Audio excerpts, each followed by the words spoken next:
বনি ইসরায়েলের একজন আল্লাহর বান্দা 99 জন মানুষ নিরাপরাধ মানুষ মেরে ফেললো। আহা, তাদের অন্তর কত শক্ত ছিল।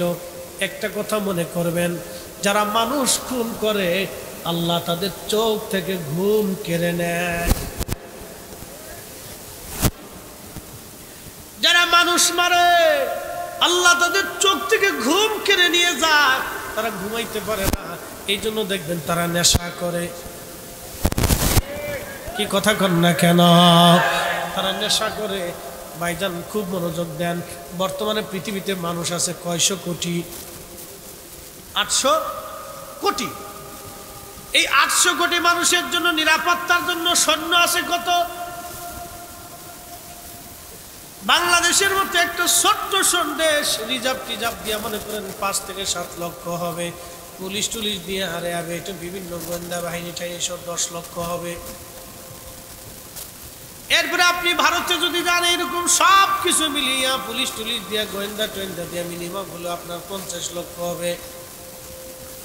আপনি চীনে যদি যান তাহলেও 50 লক্ষের কম না। আমেরিকায় যদি যান তাহলে প্রায় কাছাকাছি সেম সেম। আপনি ইউরোপে যদি যান তাহলে প্রত্যেক দেশের লক্ষ লক্ষ আছে। সারা পৃথিবী যদি আপনি ঘুরে বেড়ান, সব পৃথিবীর সব সেনাবাহিনী পুলিশ গোয়েন্দা টোয়েন্দা দিয়া, নিরাপত্তা কর্মী আনসার ডিবি দিয়া এবং রিজার্ভ টিজার্ভ দিয়া যা আছে সব মিলিয়ে যদি দেখেন 800 কোটি মানুষের ভিতরে অন্তত কয়েক কোটি শুধু নিরাপত্তার সদস্য, অন্তত 10 থেকে 20 কোটি হবে। 10 থেকে 20 কোটি নিরাপত্তার সদস্য। এরপরে জেল জরিমানা আদালত কত কিছু আছে। কিন্তু সারা পৃথিবীতে এত কুত্তা আছে, পুলিশ নাই। ঠিক আসতে বললেন কি জোরে বলেন? এত কুত্তা, পুলিশ নাই। কুত্তার লিডার আছে। আপনাদের কিরকম লাগে?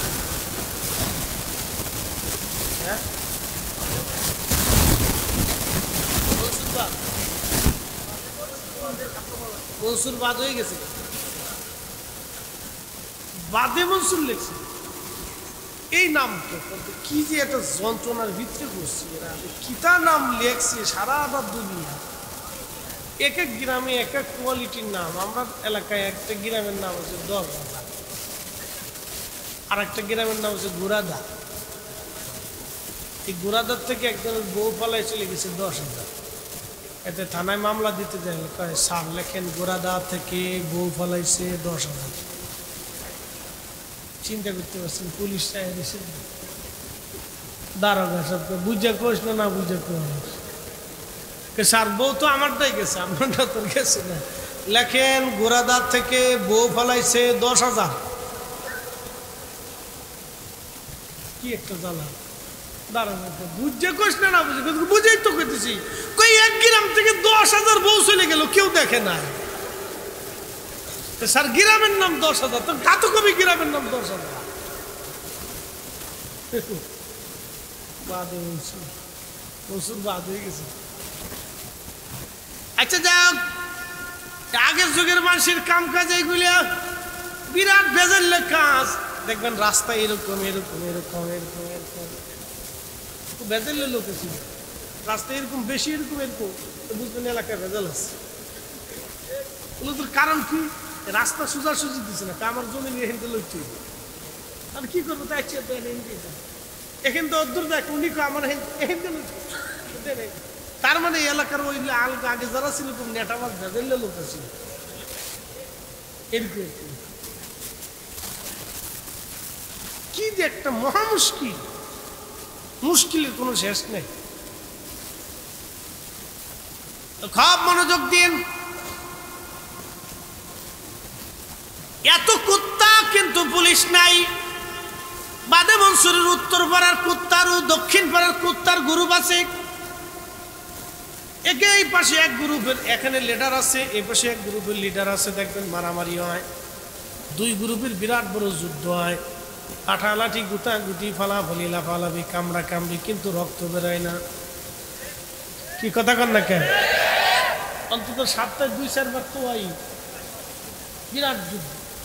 এই গ্রুপ ওই এলাকায় ঢুকতে দেয় না, ওই এলাকার গ্রুপ এই এলাকার ভিতরে ঢুকতে দেয় না। দেখবেন বিরাট যুদ্ধ আর ধমকাধমকি, হাট হাট হাট, আসবি না, হাই হাই হাই হাই, চিল্লা পাল্লা করে কামড় দিতে যায় কিন্তু কামড় দেয় না, মুখ দিয়ে ধাক্কা দেয়। আল্লাহু আকবার, দেখছেন আল্লাহর কি সৃষ্টি, ওদেরকে আল্লাহ সীমানা দিয়ে দিয়েছে। আর আমরা মানুষ মারামারি লাগলেই খুন হয়ে যায়। কি কথা কর না কে? তার মানে কুত্তার চাইতে আমরা নিকৃষ্ট হয়েছি।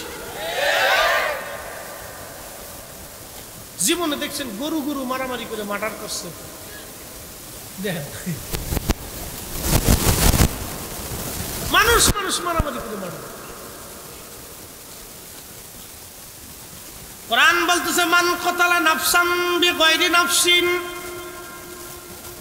আও ফাসাদিন ফিল আরদি ফাকান্নামা কতালান নাস জামিআ।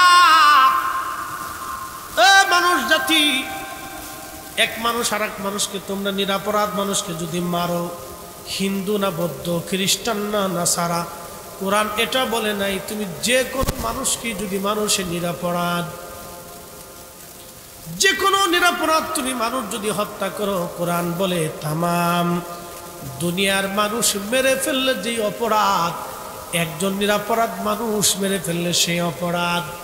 বনি ইসরায়েলের ওই লোকটা 99 জন মানুষ মেরে ফেললো। মানুষ মারার পরে তার অন্তরের মধ্যে তো আসছে, হায় হায় আমি 99 জন মানুষ মেরে ফেললাম, আমার উপায় কি হবে, আমি এত বড় ভুল করছি। দৌড়ায় দেখে এক পাদ্রী রাস্তা দিয়ে হাইটে যায়, পাদ্রীর ডাক দেখে হুজুর একটু দাঁড়ান। বলে কি হয়েছে বলেন?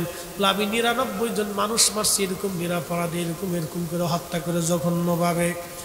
আল্লাহ কি আমারে মাফ করবে নি? আমার মাফের নেশা লাগছে, আমি মাফ চাই, তওবা করতে চাই। পাদ্রী ভুল ফতোয়া দিয়ে বলল, আল্লাহর বান্দা তুই 99 জন মানুষ মেরে খুন কইরা মাফ চাইতে চাও, তোরে আল্লাহ মাফ করবে না। তখন এই খুনি ডাক ডাকে, হুজুর যেহেতু আল্লাহ আমারে মাফ করবেই না, তাহলে আজকে তোরও খাইছি। দর্শে খুব যাইতে, আজকে তোরে খাইছি, মাফ যেহেতু করবেই না, তুই ফতোয়া দিছোস, তাহলে আজকে তোরে সাইজ করি সামনে দাঁড়া। আমরা দেশে একদল আছে খালি ফতোয়া বাড়ে, খালি ফতোয়া বাড়ে। কি কথা কর না কেন? খালি ফতোয়া বাড়ে। তো এই লোকে আজকে তোরে বাটাম সালাম দিয়ে নি, তো বাটাম সালাম দিবার যে ওইটা উঠে গেছে, মারছে তো মারছে, হুজুর মারছে, মারলে তো একটা আরো অন্তরের ভিতরে অশান্তি বাইরে পারলাম। নিরাপরাধ মানুষ অন্তরে আবার তো মারছে, আহা কি ভুল করলাম, কি অপরাধ আমি করলাম। আবার দৌড়াচ্ছে, কোথায় গেলে মাপ পাওয়া যায়, কেমনি কি করবে, পাগলের মতো হয়ে গেছে। দৌড়ায় যায়, দেখে এক আবেদ বান্দা, এক বুজুর্গ আর একজন আলেম, সে আল্লাহর ইবাদতে মন দেখ, কাছে যায় বলতেছে, হুজুর আমি 100 জন মানুষ মারছি, শেষ সময় একজন পাদ্রীও মেরে ফেলছি, এইরকম এরকম নিরাপরাধ মানুষ, আল্লাহ কি আমরা মাফ করবে? এই বুজুর্গ কাছে বসে বললেন, আল্লাহর বান্দা মাফ করার হুকুম দিয়েছেন, ঘোষণা দিয়েছেন, তোমার আল্লাহ মাফ করে দিবে। খুশিতে আত্মহারা হয়ে বলল, হুজুর বলেন কোন জায়গা গেলে, কেমনে গেলে মাপ পাবো? বললো তুমি এখান থেকে রওনা দাও, মুখ কারিয়ায় গ্রামে দেখবা আল্লাহর কিছু বুজুর্গ বান্দা বসে আছে, আল্লাহর ইবাদতের অর্থ, তুমি তাদের মজলিসে বইসা আল্লাহর কাছে মাপ চাও, আল্লাহ তোমারে মাফ করে দেবে। হ্যাঁ না? চিৎকার মেরে বলেন আল্লাহু আকবার। এই জন্য মানুষ অলির মজলিসে, আমাদের দেশে কিছু বলদ আছে বুঝে না, খালি শিরিক আর বেদাতের ফতোয়া হয়, এই জন্য মানুষ অলির মজলিসে যায়। ইয়া আইয়ুহাল্লাযীনা আমানুত্তাকুল্লাহ যাও বসো অলির মজলিসে, বসে তুমি ইস্তিগফার করো, তওবা ফিরে আসো তুমি আল্লাহ। এক জমানে सोबते ब औलिया बेहतर सदुसले तोत बेरियां खाको सोमर दाने हकड़ा जीरे पा खाको बरुसर कुन हासद राहम सोमा दीदान दाना इबादत इबाद फतेह अबूब साद कर तू संगे खारा ओमर मरसबी सुगो साहेब दिल रूसी गौर शबी अल्लामा जलालुद्दीन रूमी रहमतुल्लाह अलैहि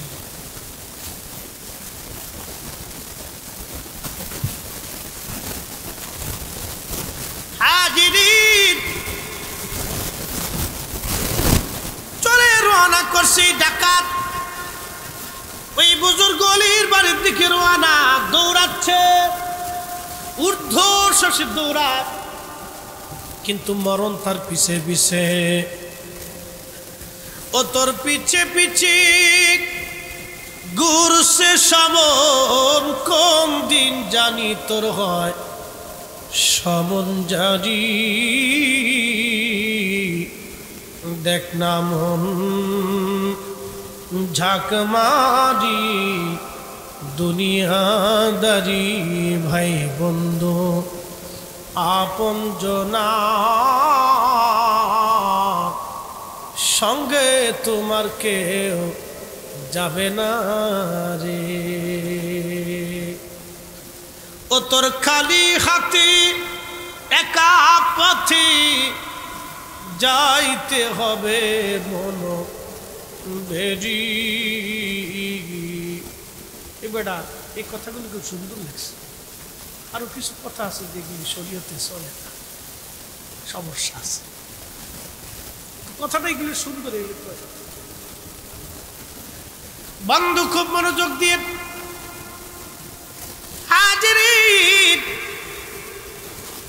আল্লাহর বান্দার মৃত্যু এসে গেল আজরাইল ডাক দেখে বান্দা থামো সময় আর নাই কুল ইন্নাল মাউতাল্লাযী তাফিরুনা মিনহু ফাইন্নাহু মুলাকীকুম চিৎকার মেরে জোরে বলেন আল্লাহু আকবার কষ্ট হইতেছে আর একটু 5টা মিনিট সময় বেশি রাত করবো না রাত 1টা বাজে ও সারা রাত করতে গেলে আমুল শেষ আপনারও শেষ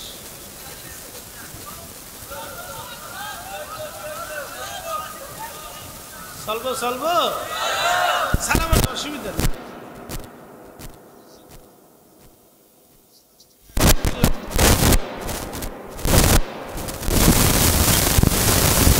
যাহা করতো আমি তার সামনে সব দেখো তুমি কি করে আসছো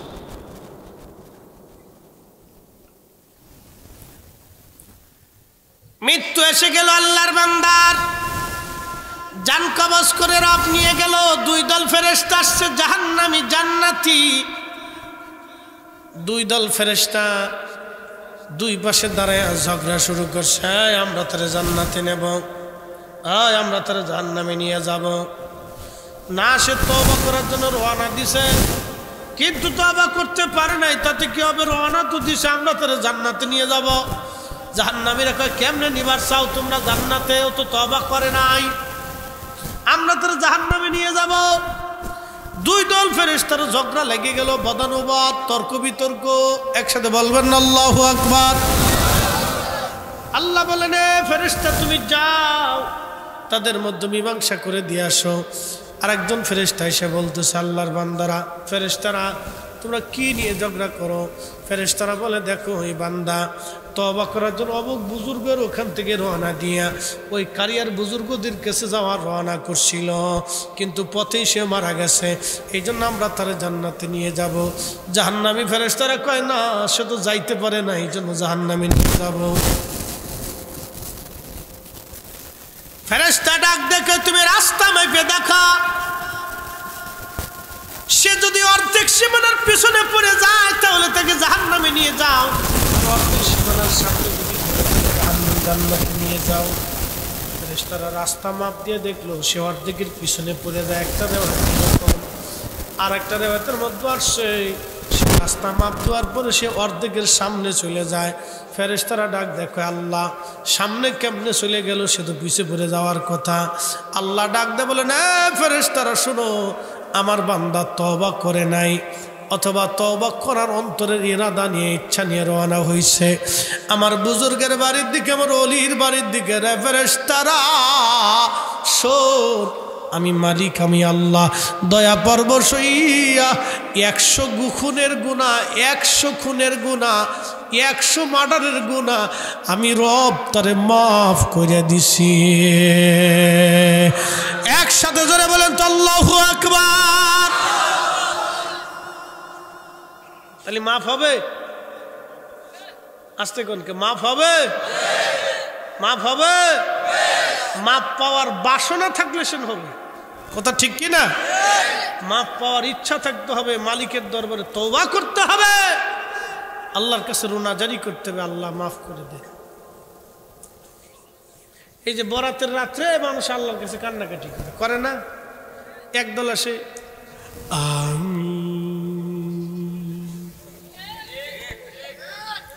কই রাত্রে যারা ইবাদত করবে সব ডাহা মিথ্যা কথা, কিচ্ছু নাই। উরে সাসা, তুই থাকতে আমার আর কোনো কাজ নাই। কি কথা কন না কে বাইরে? আল্লাহ কোন রাত্রে বান্দারা মাফ করবে আমরা জানি, আমরা জানি। এবার একটা আপনাদেরকে কৌশল, আমার অনেক দিন আগে আমি এটা লিখে রাখছিলাম, আমার ব্যাগের ভিতর ছিল, দেখি আছে কি। আজ থেকে 1200 বছর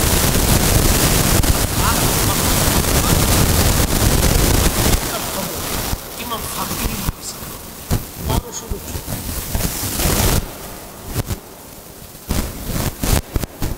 পাইছি। অনেক দিন আগের লেখা তো দেন ছিঁড়ে গেছে। বাসা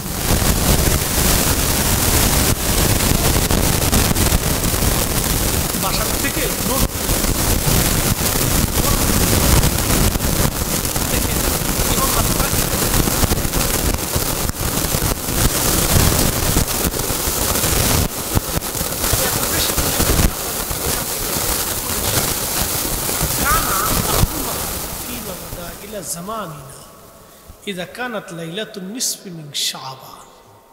ইমাম লিখতেছেন, ইমাম ফাকিহি 1200 বছর আগে আখবারে মক্কা তিনি লিখছেন, কানু আহলু মক্কা ফিমা মাদা ইলা জামানিনা, আমাদের জমানা, মানে ইমাম ফাকি লিখতেছেন আমাদের জমানাতে ইদা কানাত লাইলাতুন নিসফি মিন শাবান, যখন শাবানের মধ্য রজনী আসতো, 14 তারিখ দিন যে আসতো, আমরা যেটাকে লাইলাতুল বারাত কেন বলি? ইমাম তিরমিজি রহিমাহুল্লাহ তিরমিজি বরাতে লেখছেন, তিরমিজির নিচে হাদিসের নিচে উনি লেখছেন এটা লাইলাতুল বারাত, লাইলাতুল শেখ, লাইলাতুল রহমান, লাইলাতুল মুবারাকা, 4টা নাম লেখছেন ইমাম তিরমিজি। তিনিও 1200 বছর আগে লেখছেন। একসাথে বলবেন না মারহাবা? ইমাম ফাকি লিখতেছেন, দেখেন, খারাজু ইলা বাইতুল্লাহিল হারাম, আমরা মক্কাবাসীরা ওই সময় সবাই বের হারাম শরীফে উপস্থিত হই, মক্কাতুল মুকাররমার হারামে হেরেমে আমরা উপস্থিত হই, উপস্থিত হই, আমরা এখানে সালাত আদায় করতাম। ওয়াখতিমুনাল কুরআন, আমরা কোরআন খতম দিতাম। ওয়াদউনা, আমরা দোয়া করতাম। একসাথে বলুন মারহাবা। কত বছর আগে? জোরে বলেন কত বছর? কারা ইবাদত করত? মক্কাবাসী। কারা কারা? কত বছর আগে? 1200 বছর আগে মক্কার লোকেরা লাইলাতুল বরাতে নামাজ পড়লো, কোরআন খতম দিল, দোয়া করলো, সেই সময় বেদাত হলো। 1200 বছর পরে আইসে এই সুরের দল আমরা বেদাতি বানাইছি। কি কথা কর না কেন? তো আন্তর্জাতিক মসজিদে জুতা সুরের সেই তো খুব নিকৃষ্ট সুর। সিরিয়াস থাকে দে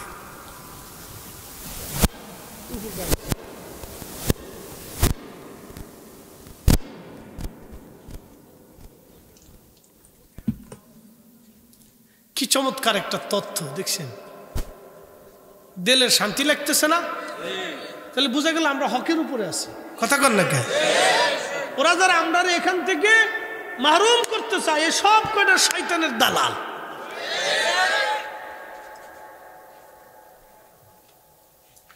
ওরা যতই ফতোয়া দিক, লাইলাতুল বরাতের রাত আসলে মক্কাতে লক্ষ লক্ষ মানুষ উপস্থিত হয়, অথচ শায়েখরা ফতোয়া দিয়ে কাজ হয় না। মদিনাতে মানুষ বেড়ে যায়, সারা দুনিয়ার মসজিদে মসজিদে লাখে লাখে কোটি কোটি মুসল্লি বেড়ে যায়। ফতোয়ার বিদ্যাঙ্গুলি গোষ্ঠী কিলায়।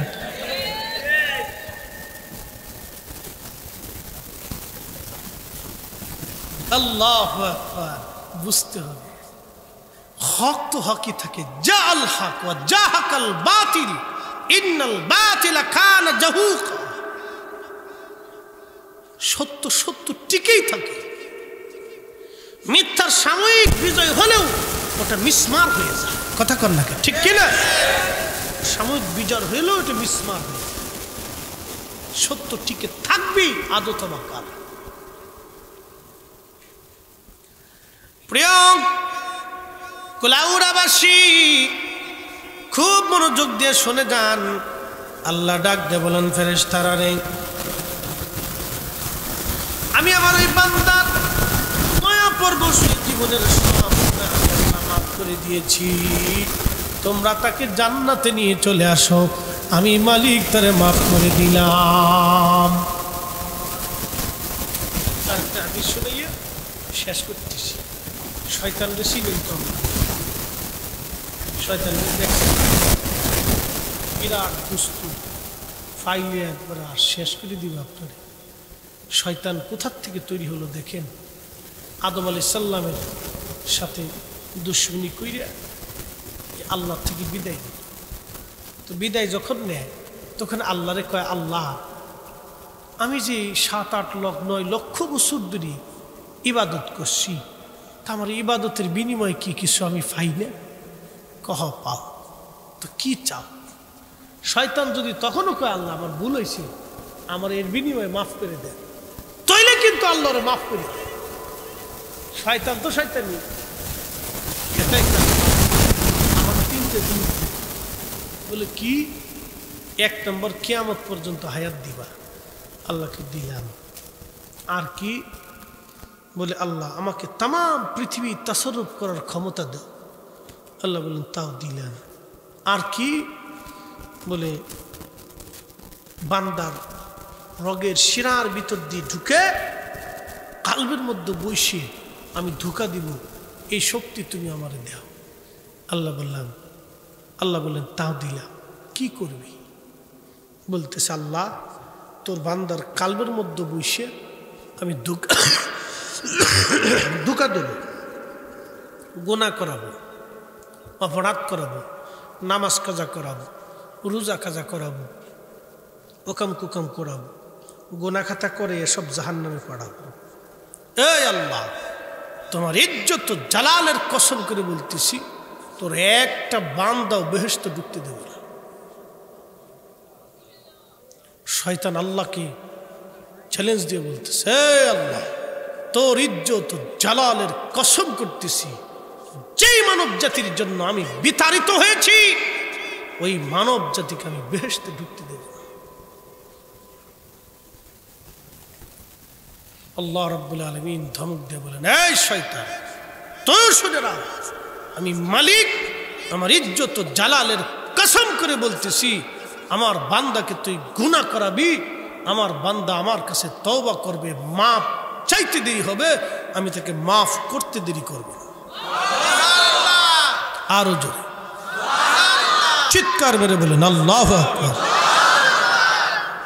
আল্লাহ আল্লাহ বলে ডাকি মৌলা শোনো না, আল্লাহ আল্লাহ বলে ডাকি মৌলা শোনো না, না জানি কই রাশি আমরা কি গুনার বোঝা মাথাইলো ইয়া আল্লাহ ডাকতেছি গুনার বোঝা মাথাইলো ইয়া আল্লাহ কান্তেছি মাফ কইরা দাও মাবুদ মৌলা এলাহি মাফ কইরা দাও মাবুদ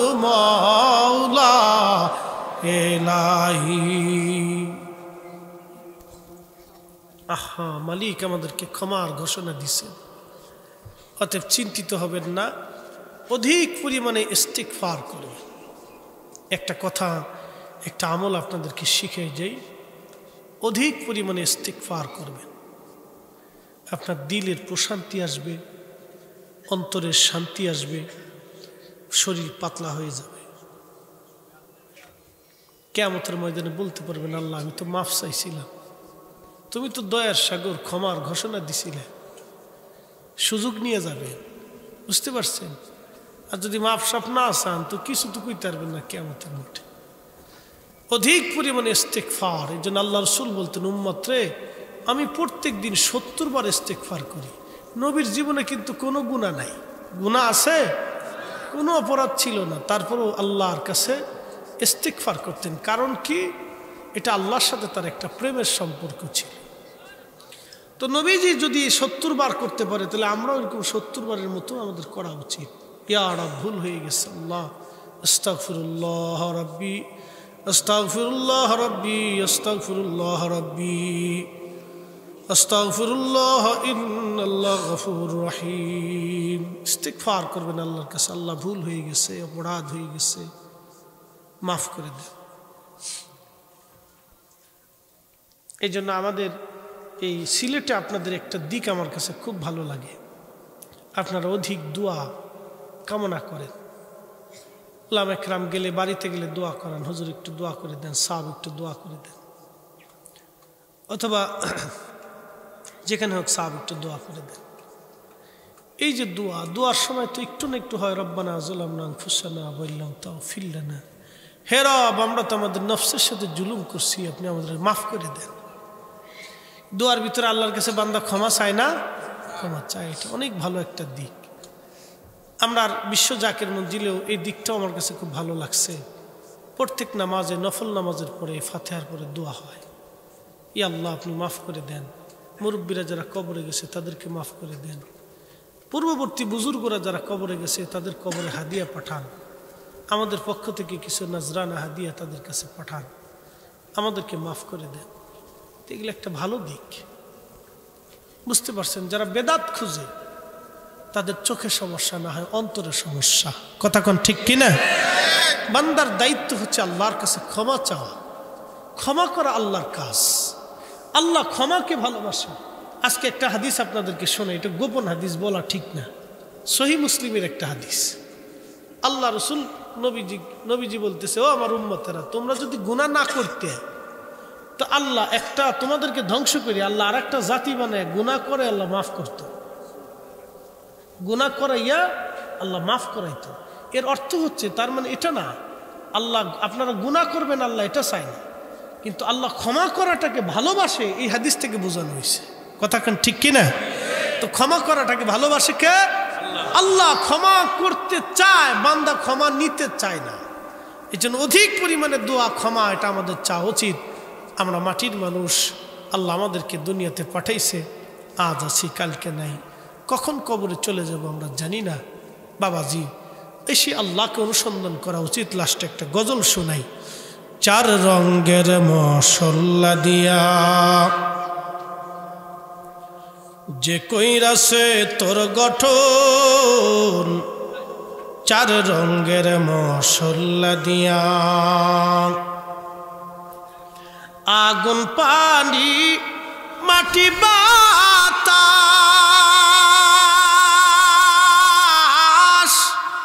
ঘুমাই কিরা? ঘুমাই পড়ছো তুমি? আমি কি এমনি বই রয়েছে? আমি কি, ঘটনাটা কি? ও ভিডিও করতেছস? ওরে সর্বনাশ। আগুন পানি মাটি বাতাস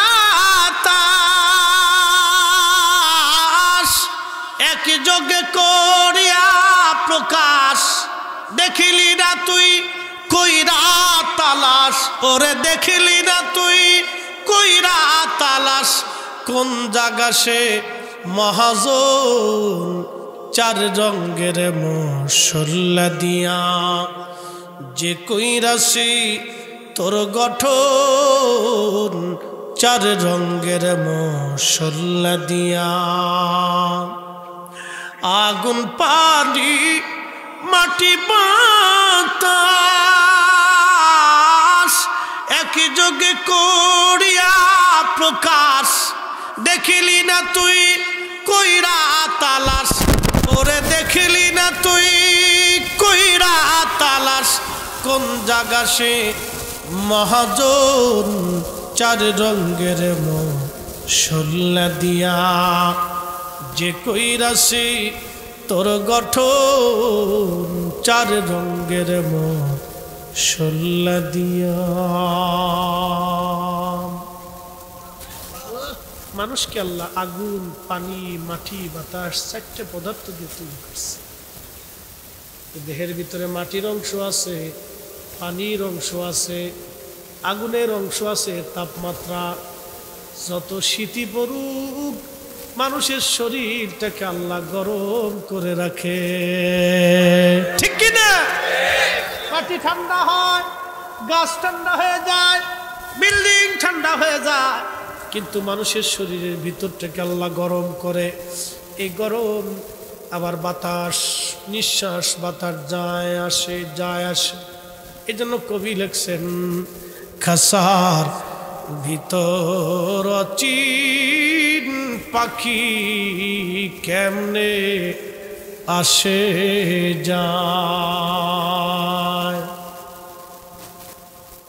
ওনাদের আধ্যাত্মিক কিছু বুঝছিল আর কি ভিতরে যায় আসে কেমনে যায় এটা তো আশ্চর্য বাতাস আগুন পানি মাটি চারটে পদার্থ দিয়ে আল্লাহ আমরারে বানাইলো এখন আমাদের কাজ হচ্ছে ওই আল্লাহকে তালাশ করা খোঁজা তাকে খুশি করা তাকে রাজি করা তার হুকুম আহকামগুলি মাইনে চলা আচ্ছা বলেন তো সূর্য কার আইনে চলে ও আর শেষ 2 মিনিটে 5 মিনিটে কথা বুঝাই দিয়ে যাইছিলেন সূর্য কার আইনে চলে পৃথিবীর সমস্ত শক্তি যদি এক জায়গা হয় 1 মিনিট পরে কি সূর্য উঠাইতে পারবে 1 মিনিট পরে কি সূর্য ডুবাইতে পারবে না না না তা পারবে না কিন্তু আমার নবীজি আঙ্গুলের ইশারা করে সূর্য উঠাই দিয়েছিলেন হযরতে আলী রাদিয়াল্লাহু আনহু কোলের মধ্যে ঘুমিয়েছিলেন নবীজি ঘুমায় হযরতে আলী রাদিয়াল্লাহু আনহু ঘুমিয়ে আছে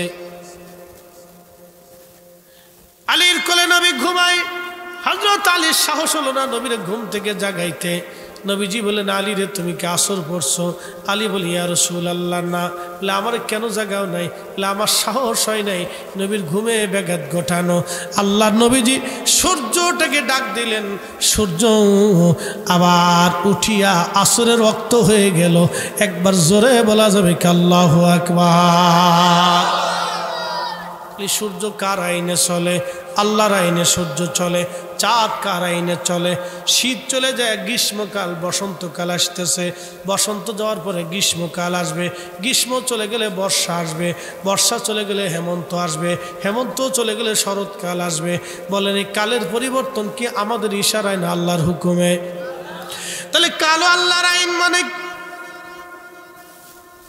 আরে কি জ্বলার জ্বলে তুই তো আগে কই তুই বেলা শেষ প্রায় তুই গেছে মারি দিব আচ্ছা দিলাম মাইরি গুলি লাগে লাগে না লাগে না